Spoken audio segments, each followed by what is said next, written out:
What if everything you believe is a lie? Is the sword a weapon, a place, or a state of mind?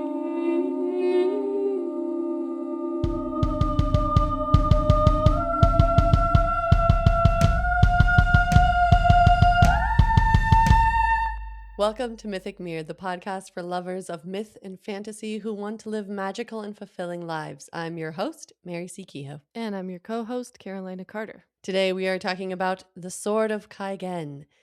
We have just begun it, so we are not giving away any spoilers, and we invite you to read along with us. Carolina, what is your first impression? So it took me a couple chapters to get into it. That is my fault. I just want to be very clear about that. I think because of the atmosphere and because of the fantasy element, my brain kept wanting to put it in the past. So when they would say things like cartoons or refrigerator, it would take me a minute to recalibrate. When you're reading a book and something happens and all of a sudden you're not watching the movie in your head anymore, you're looking at words on a page. Or that would be what I was just like, in it, in the refrigerator, and I'd be like, and then I'd have to really think about things and rearrange things in my brain and then continue on. So, but that being said, I'd say by chapter 4, I'm completely immersed in this cold, isolated, Japan inspired village that has some modern technology, but it's very clear that the rest of the world, well, I guess it's not very clear. It's becoming apparent that they may be behind technologically Mm-hmm. speaking. Um, Not probably unlike North Korea, I would guess. I don't know. I've never been. Have you? What? What? Were you asking me if I've been?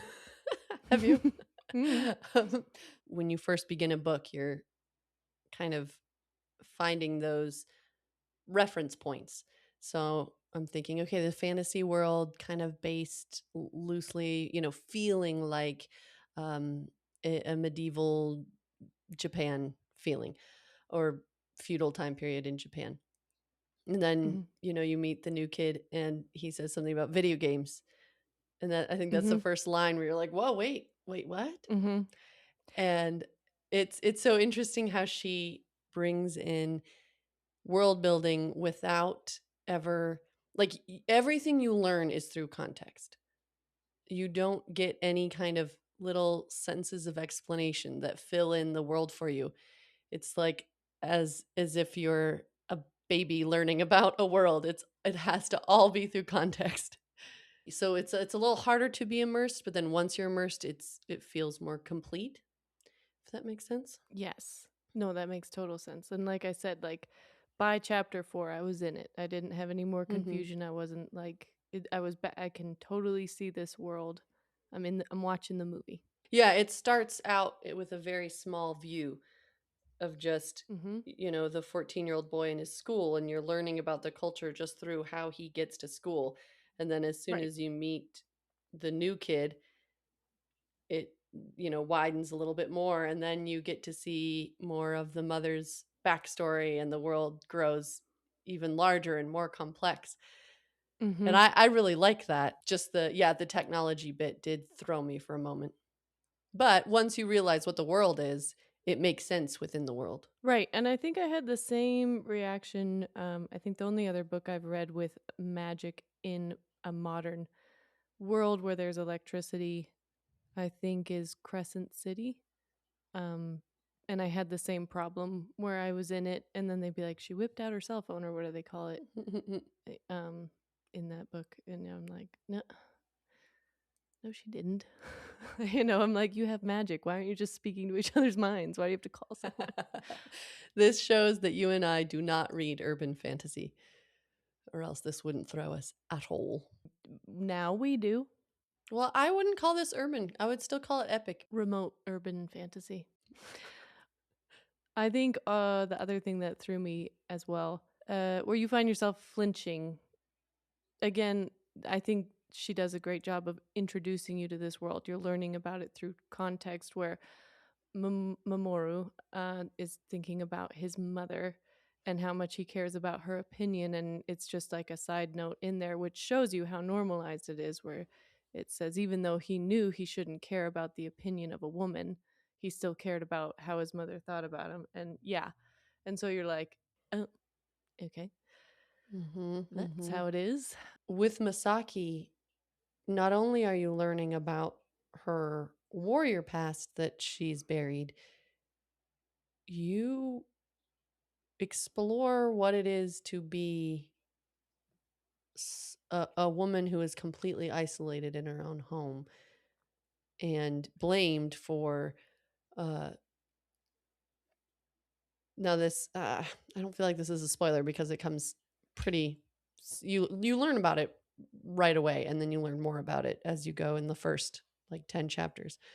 But she has had two miscarriages, and you go through that with her, and what has happens to her, and how being isolated in her own home with men who are cruel and cold, just she crumples inside of herself. And then you get to see how this how she re-blossoms and comes back to life because of her sister-in-law moving into the house, and that life and warmth that you talked about comes, and it's just beautiful. So yes, it's a story about war, but it's also a story of intimate emotions, and I would say a very feminine experience. Yeah, I would agree.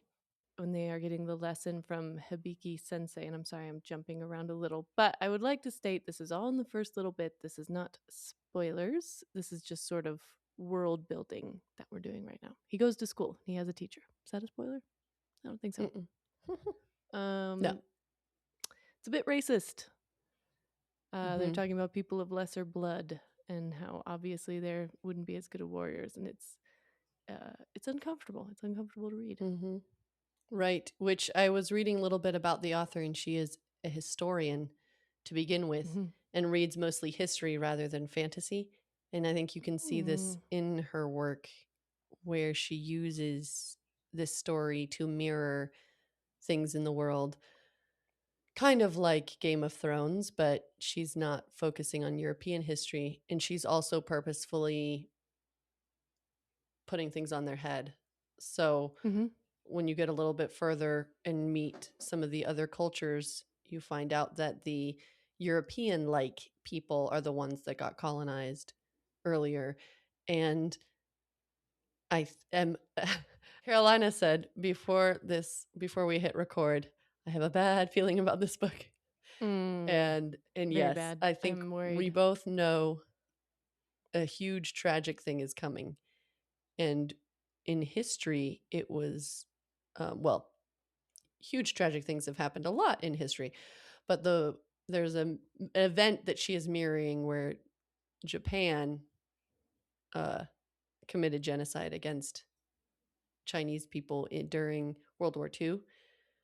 If I remember correctly, that is what she is mirroring on its head. So this time it's going to be the Japanese esque culture that we are looking at, who are the main characters who are going to have a bad time, and we're here for it. Yeah, well. Oh, speaking of being here for it, I meant to start with this. My fellow squeams. I love you. This may not be the book for you. Um, it is a war story. There is plenty of blood. There is a Mm-hmm. trigger warning at the beginning of the book. I'm doing pretty good with skipping when I need to sentences and words. I get the idea. Yeah, Um, I would say definitely read this book. Don't listen to it for skimming yep. purposes. Definitely don't drink an energy drink on an empty stomach and then read this book. Oh no. Are you We speaking lived. from personal experience? No, Oh, it was just good. a thought I had. Mm, great. Okay. I also just sort of wanted to go over the characters we have so far Mm-hmm. because it's very helpful for me. I did this reading Crime and Punishment as well. Um, I have a little side chart of the characters. So far, we have Matsuda, who I feel like we have followed the most. This is the young boy who's going to school. That's the clan Mamoru. name. It's Matsuda Momoro and then Matsuda Misaki because they do And the then what's last his name dad's first. name? Oh, Matsuda Mean Guy. It starts with a T. There is a glossary in the book. Oh, good. I was wondering if there was. And unfortunately, readers, dear readers, this book is only on Amazon, so we can't put it on our bookshop shop, nor Chop chop. can I read it on my new e-reader. So Ooh, until I get the paperback, I am reading from my phone. that's hard to hear, Mary. That's hard to hear. Starting over with the characters. Mamoru, 14-year-old boy attending school, warrior mindset, trying to live up to family expectations. Then we have his mother, Misaki, who we learn very quickly, very early on, that she was a warrior, trained warrior, studied elsewhere, is one of the few people we've met so far who has any outside knowledge. The other outsider is Kwang, who Mamoru meets at school. Then we have Setsuko, which is Misaki's sister-in-law. So far, she is the only warmth in this whole story, right? I feel like, yes, it's interesting because when you're inside of Mamoru's head, you can feel his passion for life and how much he loves his friends and running down the mountain so that he can run up the mountain with his friends. But then when Mm-hmm. you see Mamoru from Misaki's point of view, she sees him and feels his Gia from him that reminds her so much of her husband, who is Ice. yeah, mentally, emotionally just completely cold, and physically. Which I am confused just knowing what little I know about, and I'm sure this all will be revealed, but Misaki, why is she why does she live there? Why does she choose to live there, and why is she married to this man? Well, it was an arranged marriage that she agreed to because it was either that or leave everything she knew and her home and It was her arranged? I thought, culture. didn't he bring her fish?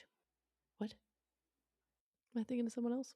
Her brother-in-law married the fisherwoman. So that's who brought her fish was because after she was married, he was going down and meeting he was like, "Oh, I'll do your chores down in, any errands you need to run down in the village. I'll do it for you." She was like, "Well, that's very odd." And then he came back with tons of fish and none of the other things she'd asked for because he Ah. was just hanging out with the woman he was falling in love with. Oh, So we I'm have so yet dumb. Sorry. So we don't know why she married this no. cold man. So, and that's another part of the world building that you get in drips is Mm-hmm. Masaki's backstory, where you find out just a little bit at a time of how she has these warrior skills.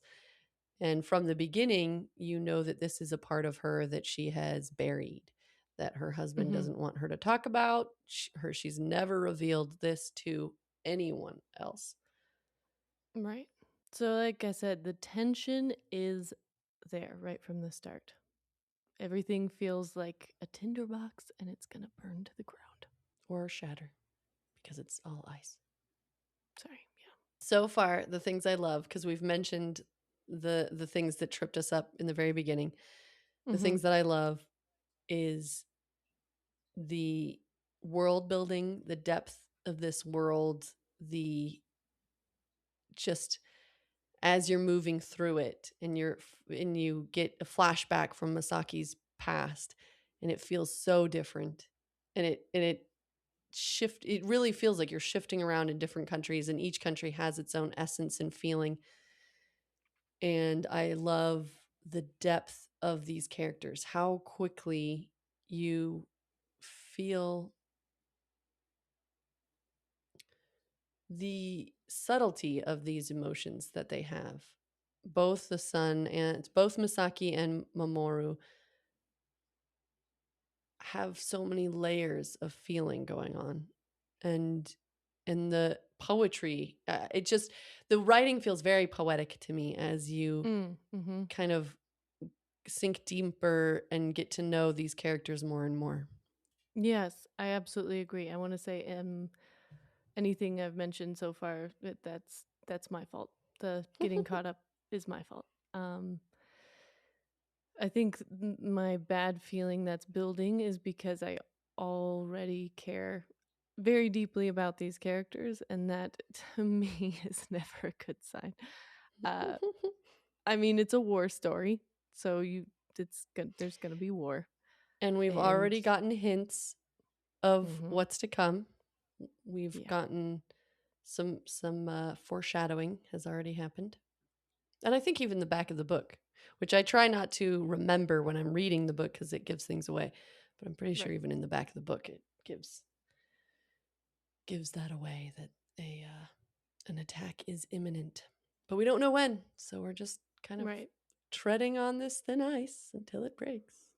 I keep using ice metaphors because both both Masaki and Mamoru, their Jia is, well, Masaki can use ice and blood, and he uses, Well, so it's everyone in water. the village is water, Yeah, right? Yeah, right. which is Well, hang on, I wrote everyone, this down. Oh, you go just ahead. said it, Gia. Yeah, Yeah, sorry, Gia, control of water. Sorry. when you get to see Masaki's backstory, there's people whose their Jia is using fire. Yes, except for it's not called. So It they're isn't? all Theonites, which Right, means they're people who can control the elements. Gia is specifically control of water. right. Okay. Tajaka is control of fire. And Fonya Kalu is control of the air. And then I couldn't figure out or find, but I know there's probably control of earth as well. Mm-hmm. Right, we haven't seen that yet. So is the control of air the girl who could do illusions? Gee, I wish I knew. We'll answer that question next time on Mythic Mirror. It's like any real epic fantasy. It takes a little while to remember all of the terms. So usually I just keep reading and knowing, having full faith that the terms will clarify as I read.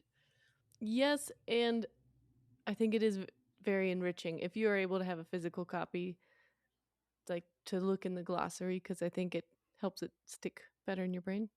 Yes, I will definitely be reading this from a physical copy because reading it from my phone is no fun. Hell, I'm sorry. Mm-hmm. Um, I have another topic, but I think we should do our Discworld delight because this is going to be hefty. Yeah.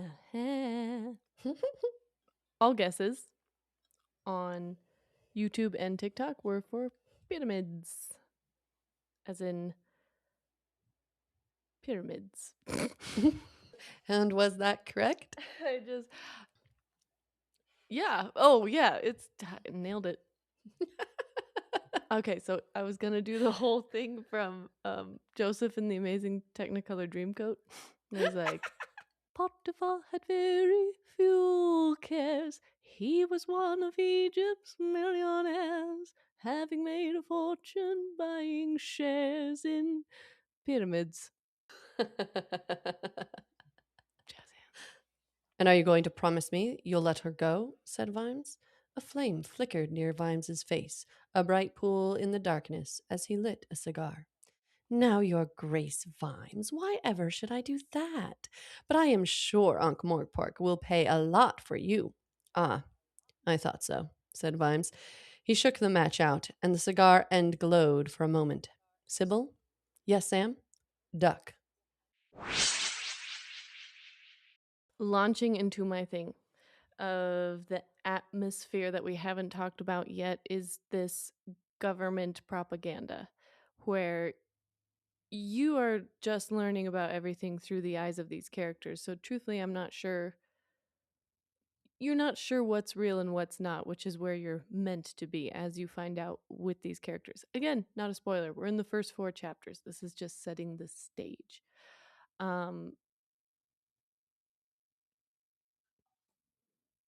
Mamoru is finding this out through his new classmate, and his mom Masaki is talking to her sister-in-law and her friend about it very gently, very carefully, just saying, well, maybe not everything we're being told by our government is true.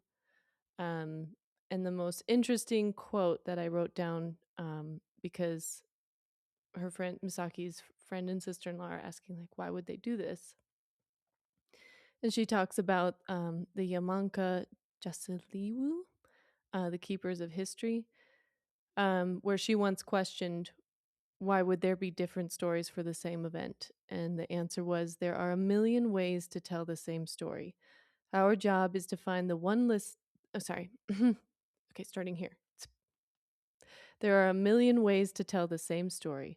Our job is to find the one the listener needs to hear, not necessarily the one that makes them the happiest or the one that gives them the most information, but the one they need to hear to do what they need to do. And so I feel like that is really setting the stage for this book. And obviously, Mamoru gets very upset when his friend says that the warriors are just cannon fodder for the emperor. Um, it very much sounds like they're being told the story that needs to be told to keep them in this cycle of fishing, farming, and being warriors for this emperor. Hmm. Geographically, they are the first line of defense. So it seems as if the Empire has fed them a story that they are the heroes of the last war, and they choosing to fight for the being the first line of defense and fighting and dying for the Empire is following in this glorious heroic tradition, and that they can beat off everything by themselves. They are invincible. And is interesting too to me because I feel like as Mamoru comes up against this questioning of his everything he's been told, his instinct is just to fight. He's angry, and every time like it comes up, he doesn't even want to think about it. He doesn't want to question it. He just wants to beat up this kid who's told him this stuff. That's all he wants. And that will make everything right. Which I think is He just wants the words to stop. he exactly. And I think at one point he even references them as the poison had already settled in his body, where he feels poisoned. Hmm. Which I think is truly how it feels when you've been. I think that is just like a true telltale sign of propaganda in general. Is when I think when people are able to change their mind is when they're presented with facts and they're able to think about it logically and move through it. But I think when you bump up against propaganda, you know it's propaganda because the emotional recoil is so strong.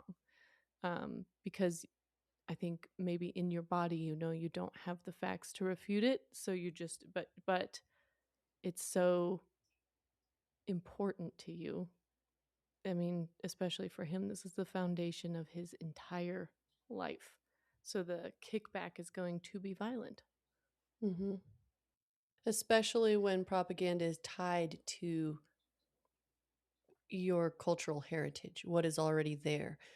Because this Mm-hmm. modern retelling of history is now him learning the truth of it, is coloring and making him doubt his the very heart stories of his culture. He's heard from Mm-hmm. the cradle on. And where is the line? Where does the truth come into play? How far back does the lie go? If I believe that this point in history has been rewritten, has my entire cultural ancestry been a lie? And that is, I think, when Right. propaganda is so successful, is when it ties into some, a cultural heritage or storyline that already exists. Because then people will defend the Right. lie because in that they're defending their own heritage.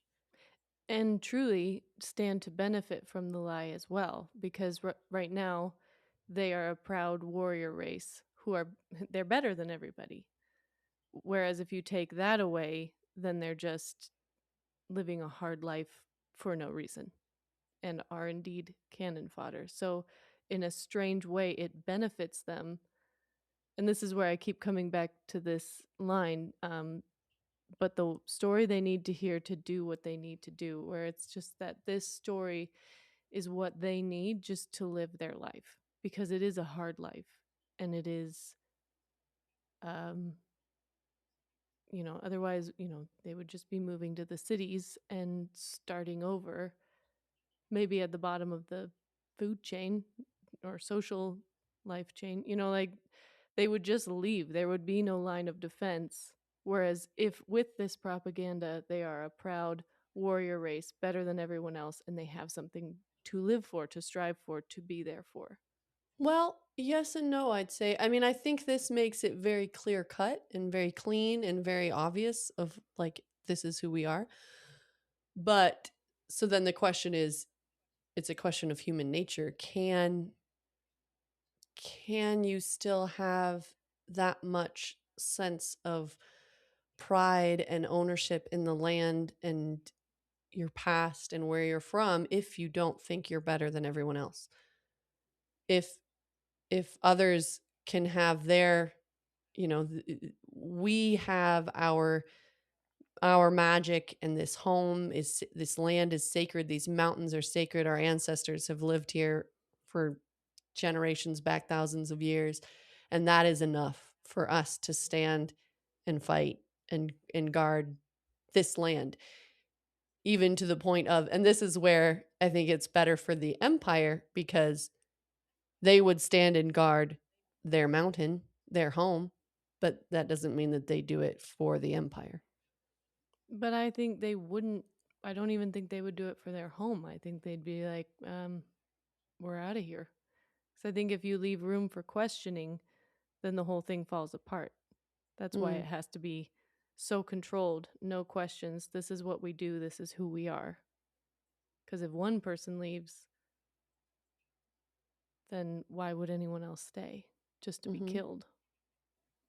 I think you'll always have those people who will, protect their mountain. But you wouldn't have an army. You might have Well, they 10 don't have an very army stubborn now. people. Yeah, I Well, they have feel like more of that's an army than if people were questioning. yes, that's you true. know, Yeah, they'd yeah, have that's true. No, they Masaki's definitely. husband, and that's it. Yeah. Well, and if they were a little more open, they could have more, they could have Misaki if they True. allowed her to be the warrior that she actually is. Yeah, dummies. Hmm. I hope that intrigues you to read this book with us. I'm intrigued. I mean, It is very it beautiful. is so beautiful. It is intensely beautiful. Hmm. And it is an excellent example of epic fantasy. If you are wanting to move from the stories that are very personal, like I feel like One Dark Window, and so the Shepherd King duology, yes, all of the fate of Blunder rested on the shoulders of these people, but it still felt very close and personal. And Blunder really only seems to be, one village and the castle. It's like a couple villages Mm-hmm. and the town. Um, so that if you're moving from that to more of an epic scale of different countries, this one is a very great one to start with. You don't lose the intimacy of the characters with the epicness. And sometimes I think with some epic fantasy I've read, the beginning feels a little impersonal. Like it takes a while to get to know these characters because there's so much going on right away. And this one, as with many other epic fantasies I've read, also do this very well of bringing you in on the personal level of the main characters while building up the epic stakes. So, if you want a poetic, Stunning, all yeah, encompassing, Japanese inspired, ice cold, epic fantasy, read along with us. we'll all cry together. We don't know when, We don't know but we know when. we will. Hmm.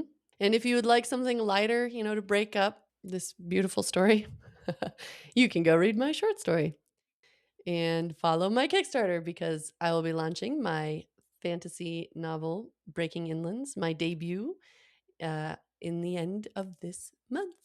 Very, very, very, very excited. You guys are going to love it. I am very excited. I'm bringing together the last of the launch details now, and it's pretty exciting.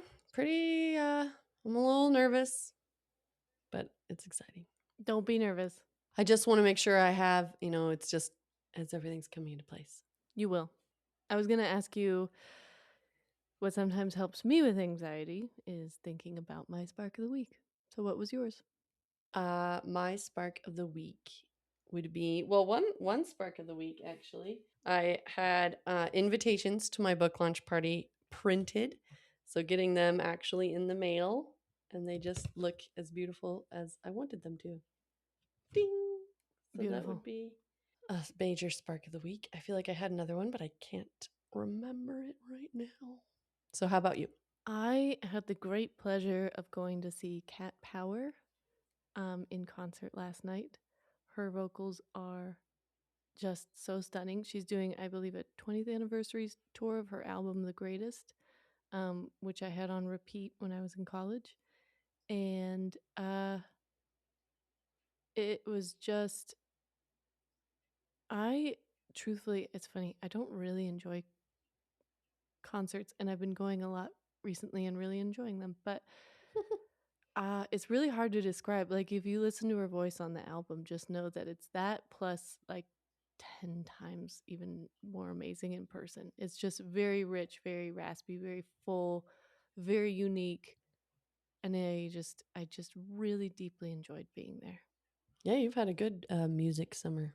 And as a reminder, find us on Fable. We'll leave the link down below so you can join our book club and actually comment by chapter as we're reading. It's a fun, kind of more interactive way to read the book together. I put my comments on there. Yay! And as always, we are so grateful to be spiraling through this universe with all of you. It's not always easy, but no good story ever is.